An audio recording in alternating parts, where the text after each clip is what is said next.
morning. You guys doing well? Yeah, perfect. Hey, we're excited to worship with you. If you're new to FSN, I am Pastor Virgil. I'm one of the pastors here, and we're excited that you're here with us today. If you're on Facebook this morning, just give us a thumbs up, good morning, or hello, and just let us know that you're with us this morning. It helps us kind of keep track of who you are and just what God is doing in your life. So, before we really dive in this morning, did you guys know that we're part of a denomination called the Church of the Nazarene? And it's one of the things that we use as to reach the world for Jesus Christ. And one of the things that our denomination, the Church of the Nazarene, has twice a year is our alabaster offering, both in September and in February. Typically, us as a church, we kind of it is simply money that is given through this offering to build schools and churches and hospitals all across the globe through the Church of the Nazarene. And so what we do, typically the kids, it's kind of a thing that the kids do. They're building alabaster boxes today. If you have a kid back there, they'll probably hopefully come home with the alabaster box. And so what we're encouraging our kids to do is that throughout the week, just gather spare change. Dig inside those couches. We all know there's spare change in there. Look in your vehicle, the spare change that falls out, or just go anywhere, ask your grandpa and grandma, aunts and uncles, get your spare change and then bring it so we can have an offering that we can give for churches and hospitals and schools. And so we want the adults to be a part of this also. And so we're calling you that throughout this week, throughout this month of February, just gather your spare change. I know we don't use cash as much anymore, but whatever spare change you have, just bring it to the church. And so there's a couple in our church in Iowa called Paul and Barb DeYoung. They're great friends of ours. Actually, they were our parents' age, so he's really close with their kids. Paul was a mentor of mine, but several years ago, they tragically lost a son named Scotty in a skiing accident or sledding accident. And during the Alabaster Offering Month, Barb, she sent me a picture of these yellow boots because Scotty loved to wear bright yellow rain boots. And during the month of February, she would gather up all of her spare change that she had, and she would put it in this bucket or these boots. And I remember vividly in my mind Barb bringing these boots to church and dumping out her spare change in honor of Scotty. It's just her way of remembering Scotty and doing the most that she could around the globe of building churches and schools and hospitals. And so we're just calling you. What is it that you can do throughout this month of giving to this offering? My guilty pleasure is Daylight Donuts Old Fashioned. I know if you guys don't know that, you don't know me well. But I love donuts. Every Sunday, I go to Daylight Donuts early in the morning, about 6 o'clock, and swing by and get myself a donut. But for the month of February, I'm going to give up donuts. I know I'm heartbroken as you are too. And it's not much, but it's usually my spare change that I get. I have a jar in my vehicle that I put in there. That's what I use to get donuts each month. So what is it that maybe you can do without for a month? It could be as little as donuts, or it could be something big as Starbucks, Grande, whatever they have. I have no idea. But what could you do? And so throughout the month of February, you're going to see this little white church. Some of you have been around Fort Scott for a while. We haven't seen the white church in a while, but we got out of the attic. We brought it down. But it's going to be in the foyer. And just throughout the month, just bring your spare change and put it in that church. And all the monies that is given to that is going to go to building churches and hospitals and schools all across the globe through the Church of the Nazarene. Can we do that? Okay, there's a few of you. Perfect. So hopefully you guys catch a vision as the month goes on. So we're stepping back into a series called David, Shepherd, Prophet, King. And when we left David a few weeks ago, he had spun himself a web of lies and deceit. We dived into the story, there was these 5 incredibly sad words or dangerous words of, but David thought to himself. And he found himself in enemy territory. He thought, I've got to get out of this situation. I've got to get away from King Saul. And God, you're not doing it, so I have to do it. So David thought to himself, and he moved himself away from the purpose and the plans and the calling of God. And in that time, he would go out and he would raid the tribes not keeping a man or woman or child alive. And when he was asked, so David, what have you been doing? He would lie about it. He'd say, oh, I'm going to my own people, my country. I'm raiding them, and to appease the king Achish. But really what he was doing was going out and killing mercilessly of other people. He did this for 16 months. 16 months of not seeking wise counsel, 16 months of not even seeking the Lord. And now the Philistines, as we step back into the story, now the Philistines are gathering together to fight against God's people, David's people. And David was told, David, because you've been with us, you're going to fight for us. And for us, David, it shouldn't be a big deal. Because David, you said that you've been fighting against him for 16 months, but in reality he was doing something else, and now he is caught in his web of lies and deceit. And this is a lose-lose situation for David. You guys ever been there? Or you got to make a decision? And it's like, no matter what decision you make, somebody's going to be upset. It's a lose-lose situation. So we're stepping into this story, and David's got himself caught in something. We're going to see how God moves miraculously in his life. So if you have your Bible this morning, turn to 1 Samuel chapter 29. Again, if you're new to FSN, you'll find a Bible in front of you, and you'll see 1 Samuel 29 on page 204. 204. It says that the Philistine rulers, there was about 5 of them, so it wasn't like there was one king or one ruler. There was different pockets, there was different groups that were considered the Philistines, and they were all gathered together. And it says that Achish comes marching into this with his army, but behind him are David and his 600 men. But the other rulers are like, they object to say, is this David?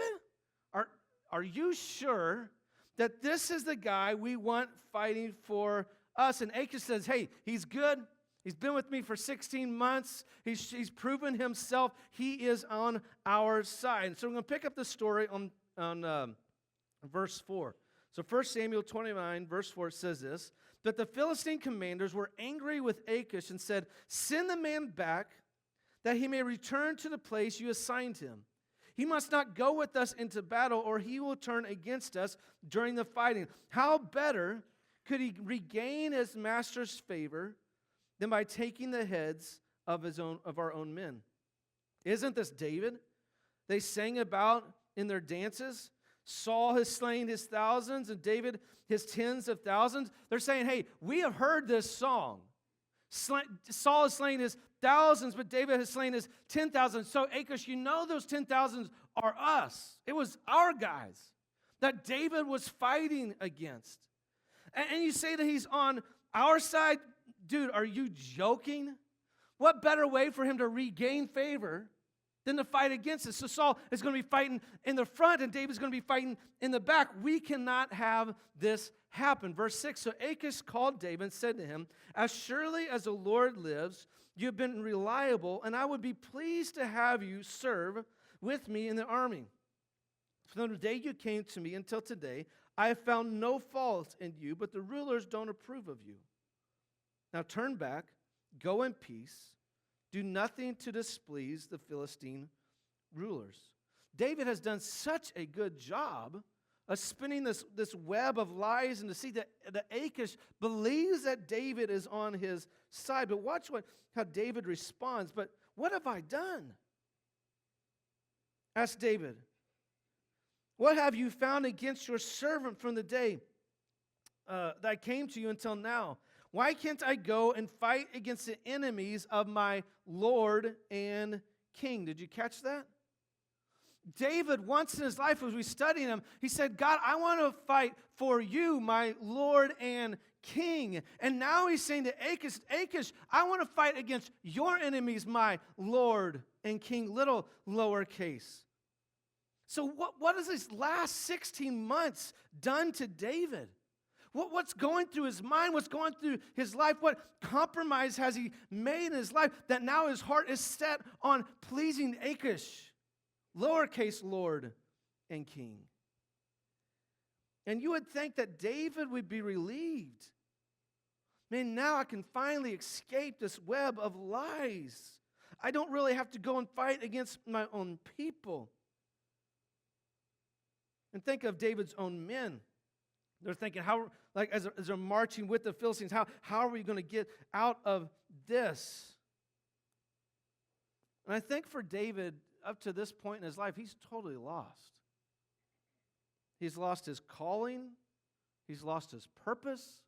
16 months of living in enemy territory, 16 months of lying, 16 months of killing has done something to David in his life. And so many of us, when we don't live the life of Christ, the life that God calls us to, we just simply are lost or wandering through life. And maybe you feel that today, that we're not living the life of Christ, the calling, the purpose that He has for us. We just feel like we're just kind of going through the motions.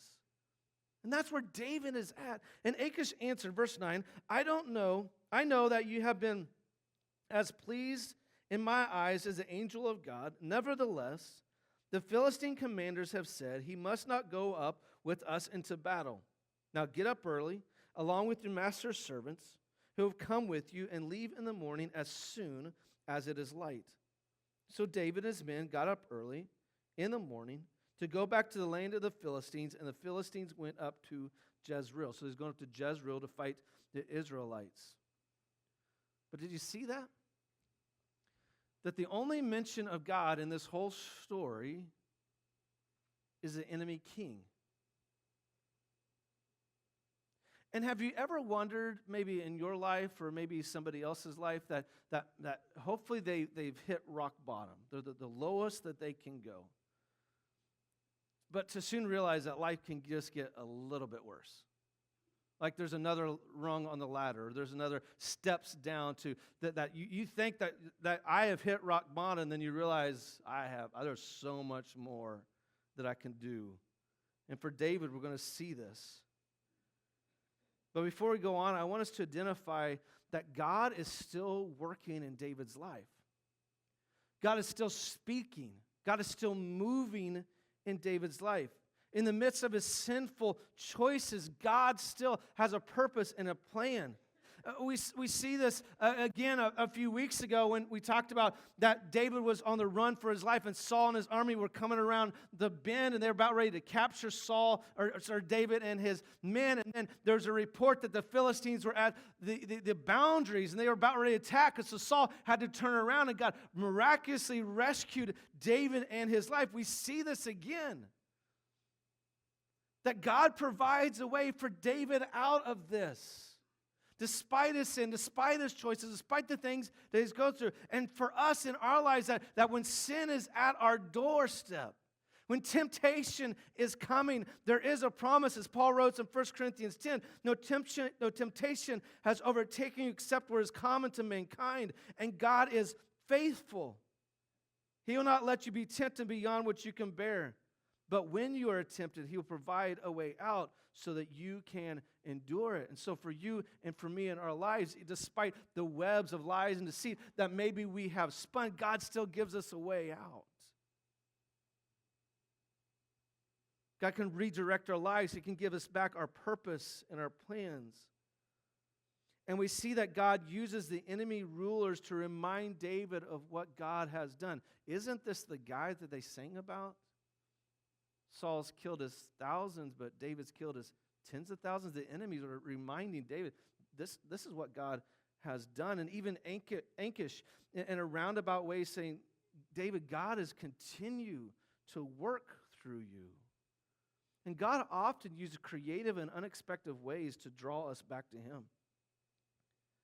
God uses creative and unexpected ways to draw us back to Him. Maybe it be a conversation, or maybe a person we encounter, or something that is maybe just simply subtle, or maybe something that rocks our world.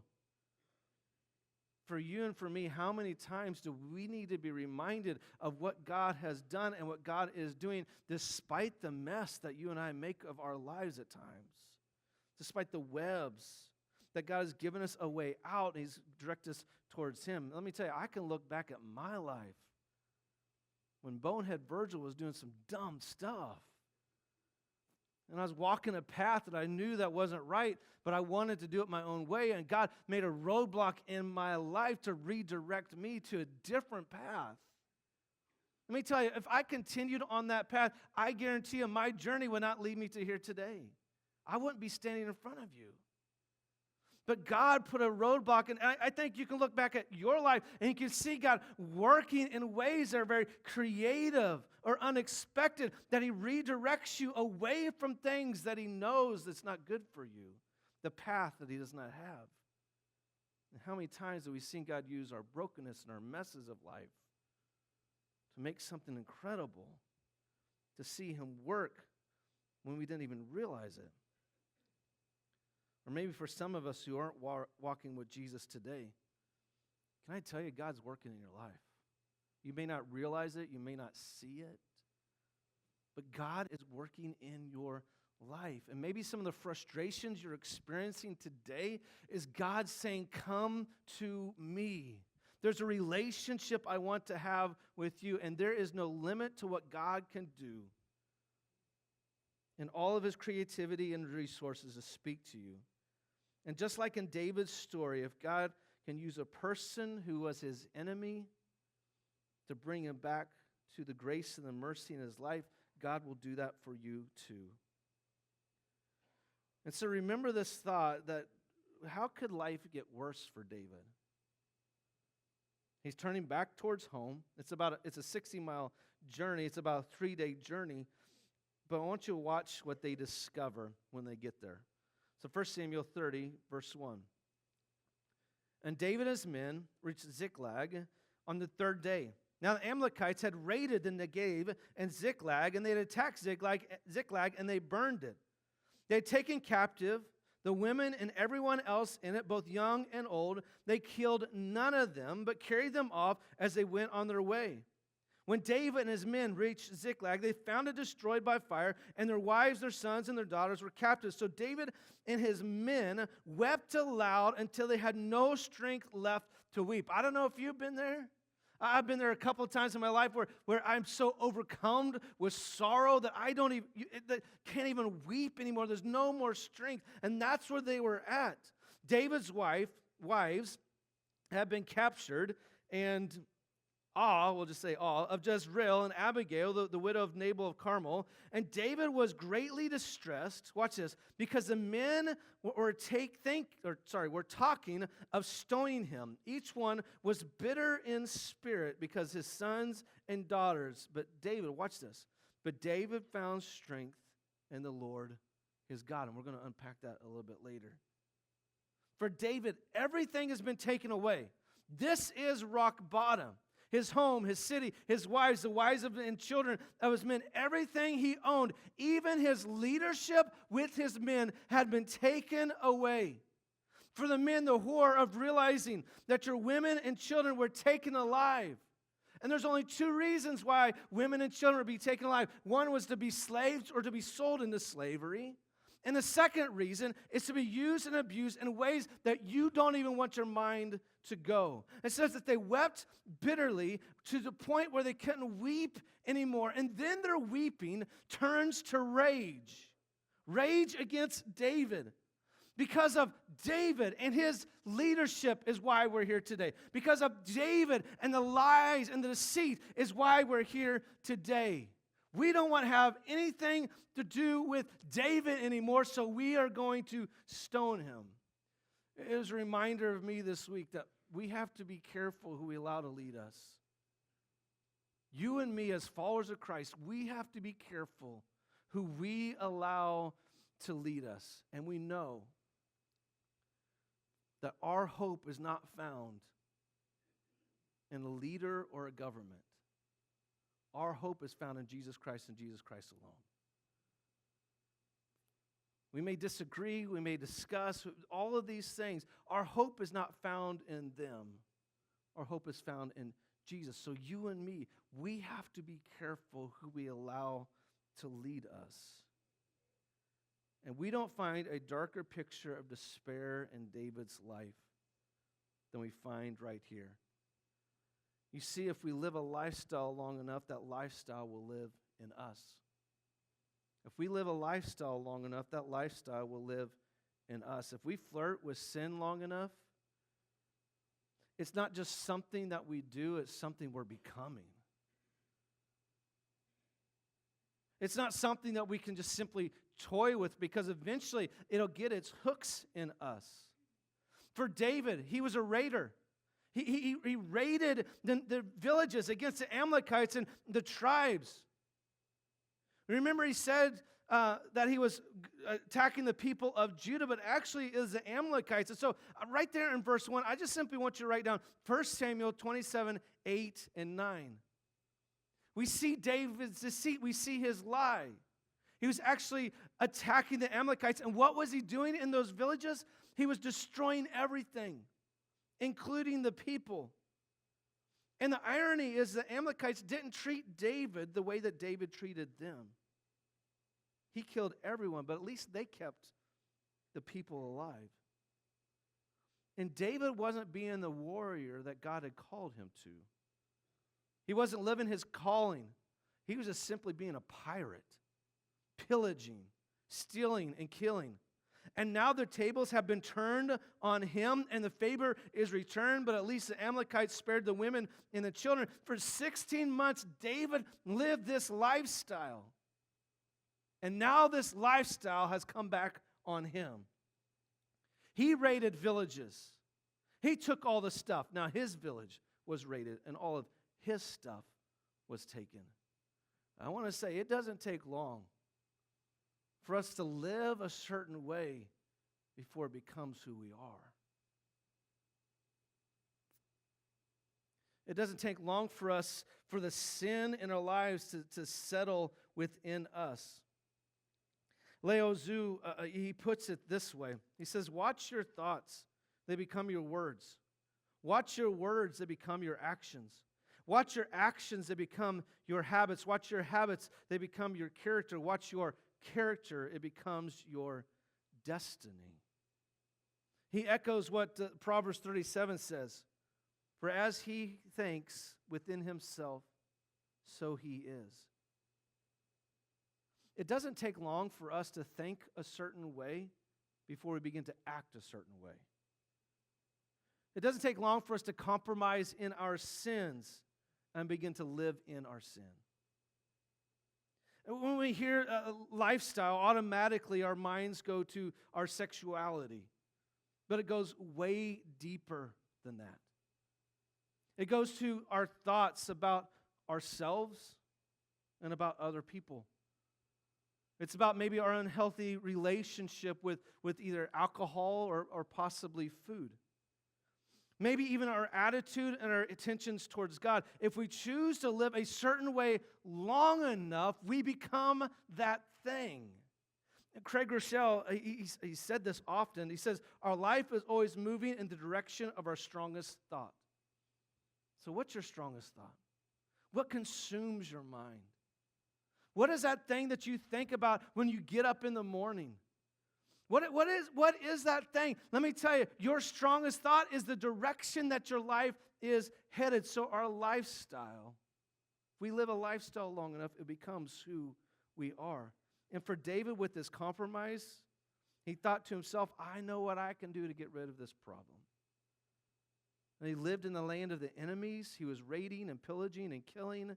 And now that lifestyle has caught up with him, and he's just now simply reaping what he sowed. And at the end of verse 6, and I want you to underline this, but David found strength in the Lord his God. David's eyes were open. He hit rock bottom.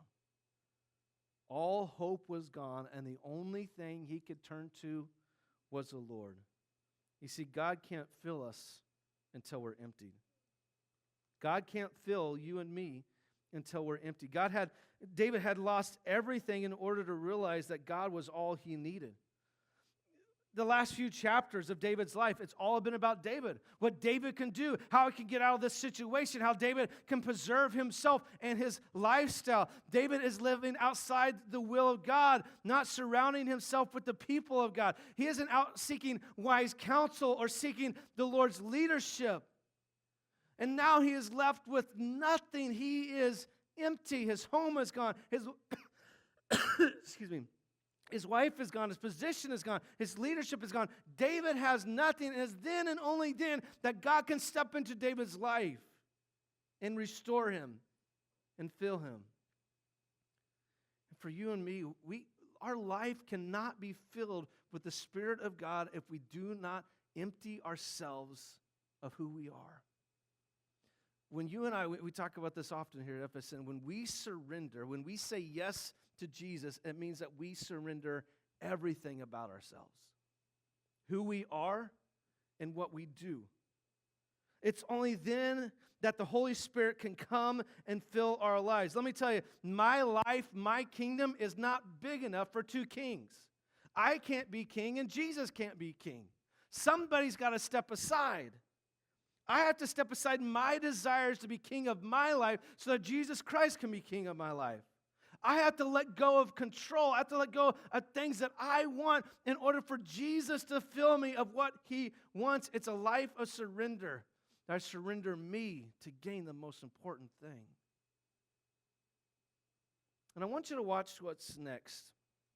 And I don't want us to skim over it because to me it's quite interesting. In verse 7, then David said to Abiathar, whatever that guy's name, and the priest, the son of oh my goodness. I did so good first service.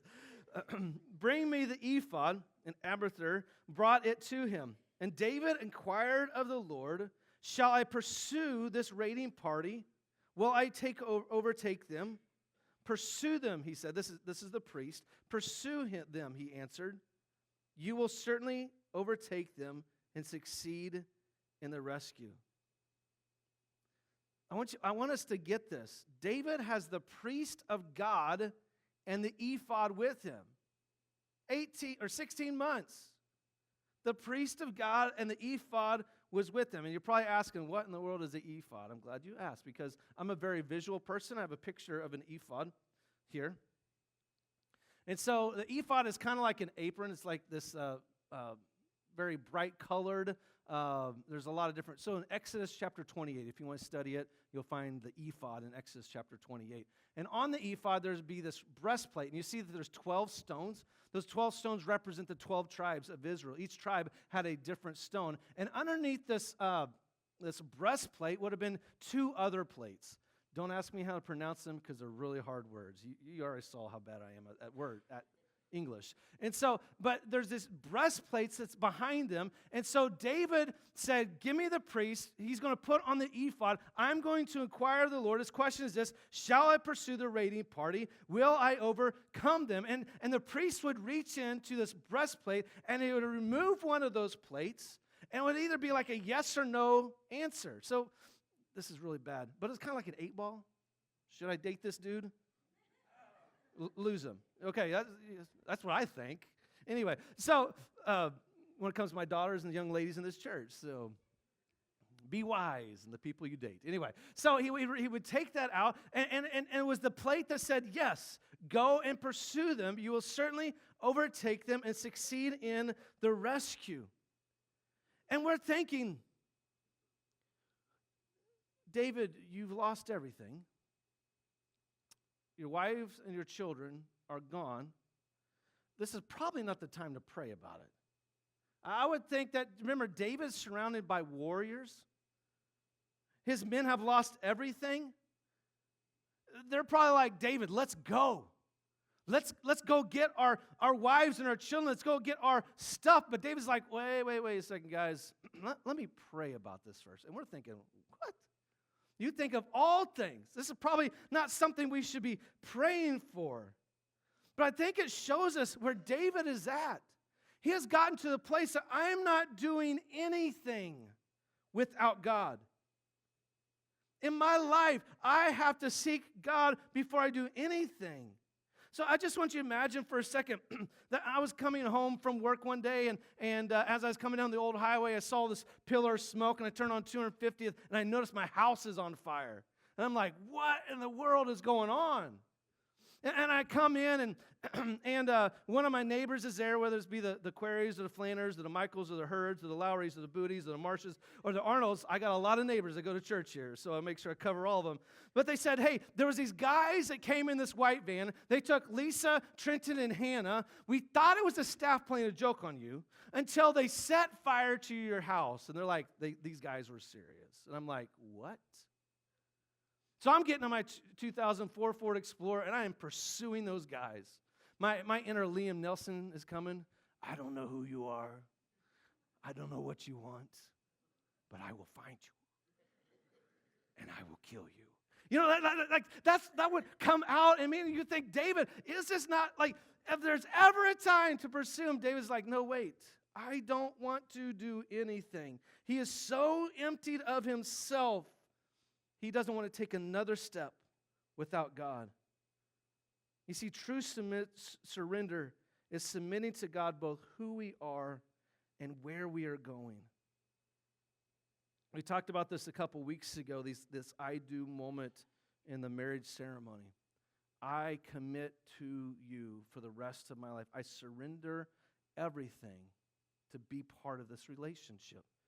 And we have these I do moments with God that I surrender with God, and it's surrendering of who we are, our talents, our gifts, our possessions, our resources, and our time. It's surrendering where we are going, the direction of my life, my purpose and my plan I exchange for His. It's saying, God, you know who I am and what I am capable of.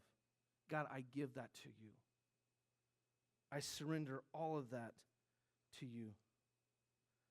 But we wonder why David prayed whether to pursue the Amalekites. It's because David realized he wasn't in control anymore. He's like, I know what I can do. I know what I am capable of. But I've got to seek God in this. There's a quote by P.T. Forsome. He says something, it's similar to this. It's not exactly, but it says this. His prayerlessness may be our biggest sin because it shows us who we believe is really in charge. Let me tell you, I can do that. I'm sure you can do that too. Man, in the little things in life, I'm like, I don't need to pray about that. I know what I need to do. And in that, it shows that I believe that I'm in control. The only time that I pray is, God, I don't know what to do. But maybe in the little things, say, God, I surrender my life today. Every step that I take, I give it to you. And maybe for us, it's like David. David thought to himself, maybe we think to ourselves, I know what I can do. And we never really seek God in the everyday moments. You see, true surrender is submitting to God in every single moment and area of our life. I believe whether David prayed or not, the answer was going to be the same. Yeah, go pursue them. Do what you need to do. But I think it gives us a glimpse of the change of David's heart. I think as we continue to study the life of David, there's just this pivotal moment in this time where he hits rock bottom and he realizes it's not about him. Is David going to mess up? Absolutely. He's going to do some bonehead stuff in this study. But I think in this moment he realizes it's not about him anymore. And his life has changed. That's no longer about David. And we see in Acts that he's a man after God's own heart. I think it's in this moment of change for him. And so in verse 9, David and his 600 men with him came to Bezor Valley, where some stayed behind. 200 of them were too exhausted to cross the valley, but David and the other 400 continued the pursuit. Jump down to verse 17. David fought them from dusk until evening of the next day, and none of them got away, except for the 400 men who rode off in their camaros. The fastest guys, they got on their camel and fled. I'm glad you guys got that one. First service is like, what are you talking anyway? So David recovered everything that Amalekites had taken, including his 2 wives. Nothing was missing, young or old, boy or girl, plunder, or anything else they had taken. David brought everything back, And he took all the flocks and the herds, and his men drove them ahead of the other livestock, saying this is David's plunder. All along the way, as they were heading back home, this is David's. They were proclaiming, this is David's. This is David's plunder. This is all of his. Thank you, David, for bringing this back. It's like this about face, but this is David's plunder. But watch David's response in verse 23. No, my brothers, you must not do that with what the Lord has given us. What they took back was what they already had. The Amalekites had taken David and his men's women and children and supplies. And David says, as he takes it back, this is what the Lord has given. It's not about me. It's about what the Lord did. I mess up things, but God restores. He also protects us and delivered into our hands the raiding party that came against us. Who will listen to what you say? The share of the men who stayed with the supplies is to be the same as that of him who went down to battle. We all will share alike. And David made a statute and ordinance for Israel from that day to this. When David reached Ziklag, I want you to catch this, guys. He sent some of the plunder to the elders of Judah, who were his friends, saying, here is a gift for you from the plunder of the Lord's enemy. He's saying, this isn't mine. God gave this to us. And what he did is he gave a gift, or I'd say an offering, to the elders. David realized it wasn't about him. This wasn't his stuff.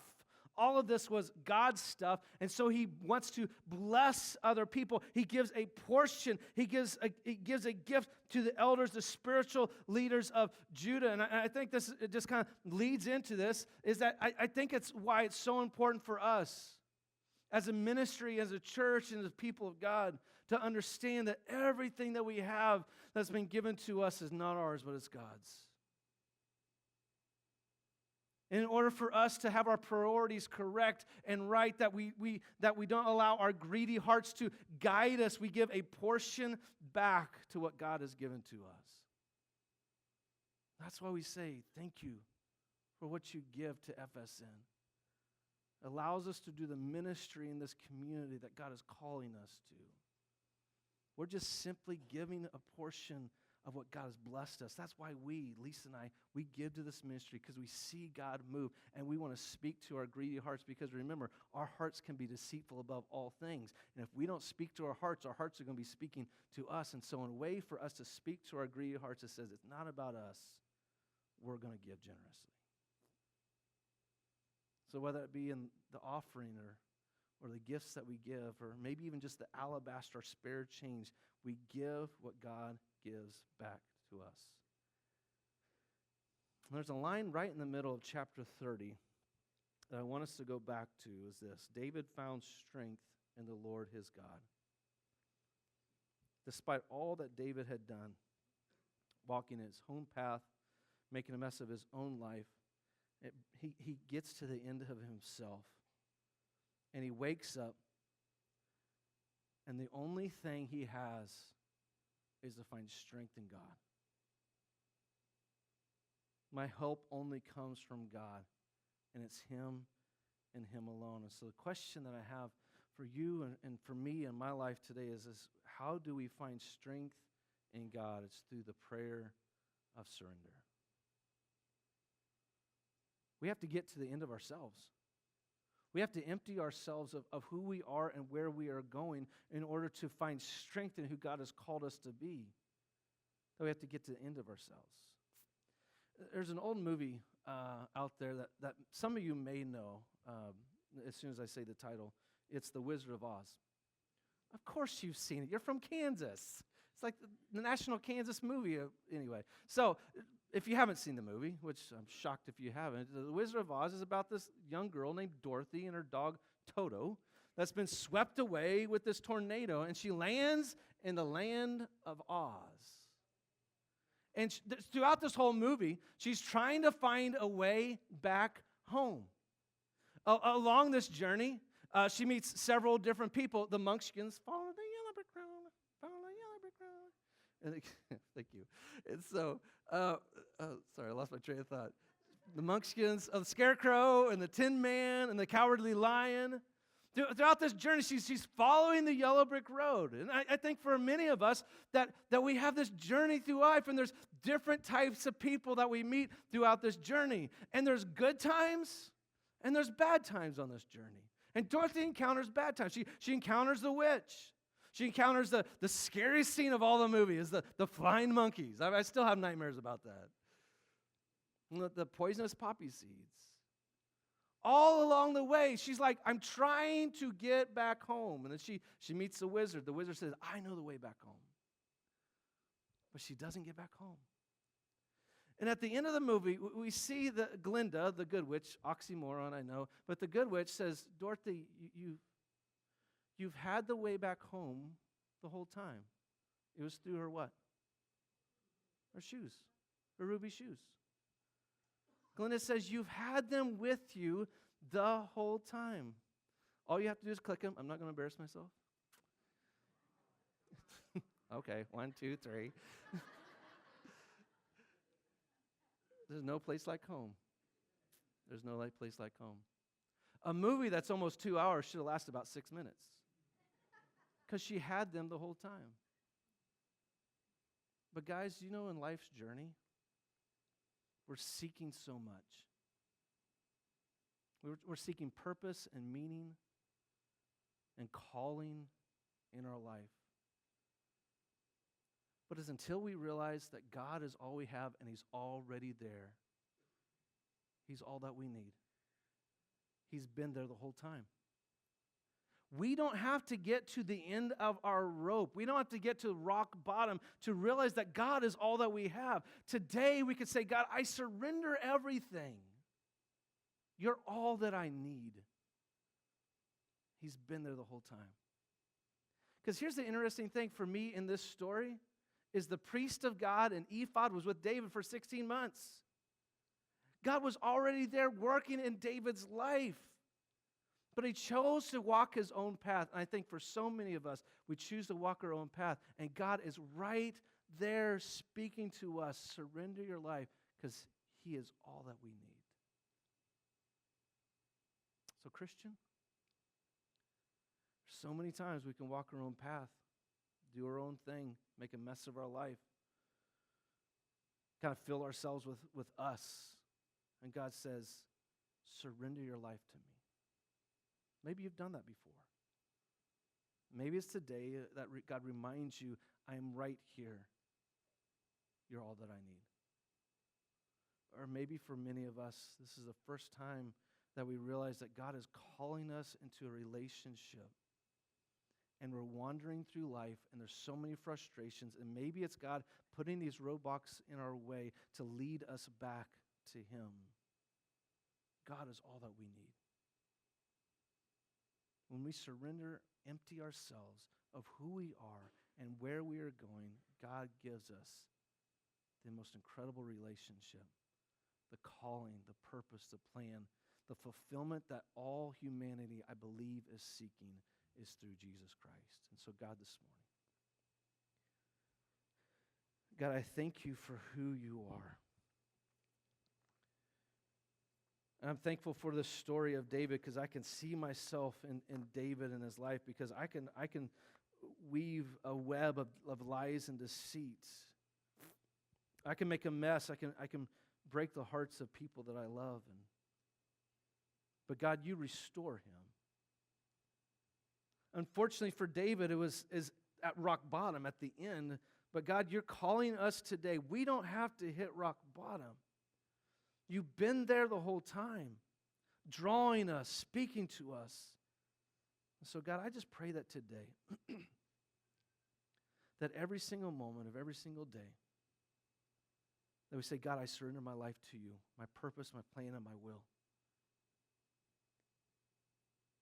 That, God, I'm not taking a step without your calling. And so, God, today, even today, I surrender my life to you.